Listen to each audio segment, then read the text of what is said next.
This is Sportscentre. Hey, I'm Marissa Berto, and of course it all comes down to the final weekend of the season. By Sunday, we'll know who the AL East champs are, the Jays or the Yankees. And as promised, because I was in the building last night, the Jays took a W. You're welcome. Unfortunately, though, so did the Yankees. And that's actually one that we called. Because when all seems lost and you expect the Jays to lose, they come out and dominate just like they did last night in a bullpen game. But yeah, cue up Al Pacino from Godfather 3. Just when I thought I was out, they pulled me back in. I love a good excuse to use that one. And this stat's kind of crazy. The Jays scored 6 runs last night against Boston. And that number looks even more bizarre when you see they've scored only 13 in their previous 7 games. So here we are with 3 games to go. Both the Jays and Yankees are atop the AL East. But remember, the Jays have the tiebreaker, meaning their magic number is still 3. So any combo of Blue Jays wins and Yankees losses over the weekend, that equal 3 means the Jays win the division. Now the good thing with the bullpen game yesterday is that you set up your rotation for the weekend and possibly the playoffs. As Shane Bieber goes tonight, with Trey Savage going tomorrow. No, Sunday is still TBD, with the Jays hoping they're clinched by then and can save Kevin Gausman for that first playoff game. Now for the bad news. The Yankees finish up with the Orioles while Toronto gets Tampa, and that has been bad news for the Jays, as they're 3-7 versus the Rays this year, with an incredible -25 run differential in those games. I hate to leave you with the negative vibe though, Jays fans. My God, should I go to the game again tonight? To the association with the season less than a month away, the Raptors' new head of basketball operations, Bobby Webster, spoke to the media earlier today and was asked about his expectations for the team this season. I think listen, Darko's great at this. Win the day, 1% better, no finish line. I think you have to build a team that way. If you have a specific goal in mind, a specific win where you want to enter, I just don't know if that's sort of the best way to build, especially a young group. These guys, they're sort of, when they lock in, that day-to-day improvement is what ends up resulting in, being in the playoffs or being in the play-in.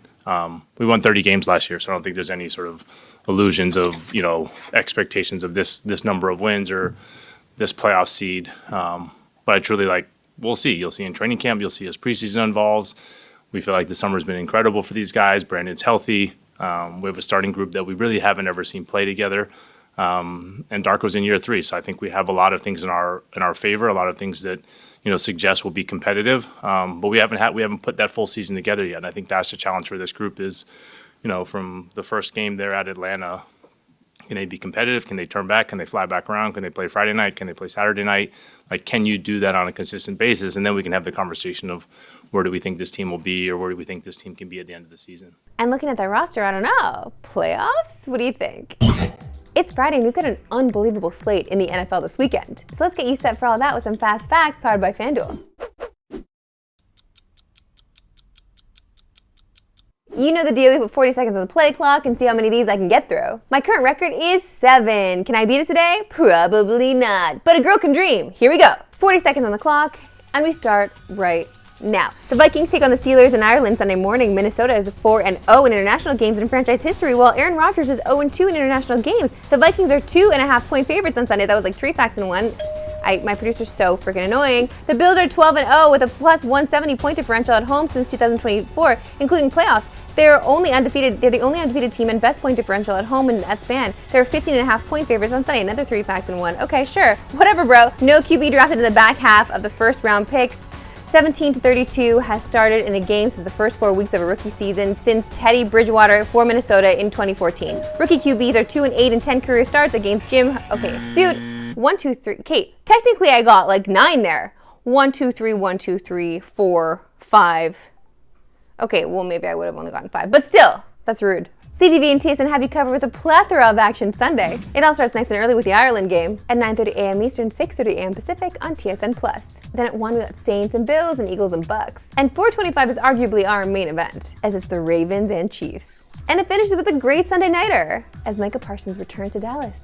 And honestly, looking at this slate, it's kind of overwhelming. Because legitimately, we have to wake up at 9:30 and don't stop watching football until close to midnight. You better have your snacks. There's only one more sleep until Canada takes the pitch for the Rugby World Cup final. And we could not be more excited. Can you believe it?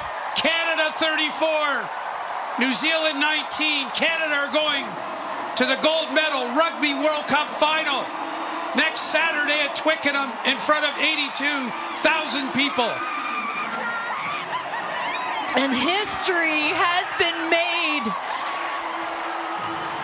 for Rugby worldwide for Canadian rugby. Canada's coming off a thrilling victory over the Black Ferns of New Zealand that had all of Canada behind them, including Canadian royalty Shania Twain, who commented both before and after the match. On top of that, Kiwi actor Russell Crowe has also hitched his wagon to the Canadians, so the momentum behind this squad is palpable. But it would be a mistake to overlook an English squad that has been historically dominant over Canada. Over the last 32 years, England has lost just 3 of their 37 matches against Canada, outscoring them by 760 points. This will mark the second time these two sides have met in the Rugby Women's World Cup final, with Canada losing its only finals appearance ever, 21-9 to the Red Roses back in 2014. Do you want to join our Queen Shania in cheering on the women? Well, tune into TSN and stream on the TSN website this Saturday, with pregame starting at 10 a.m. Eastern and kickoff an hour later. 10 of my favorite segment on yours at We Love Sports Today. Why we love sports today. And leave it to the Red Bull team to come up with the weirdest possible competitions ever. And this one's no different. Here we go with extreme mail delivery.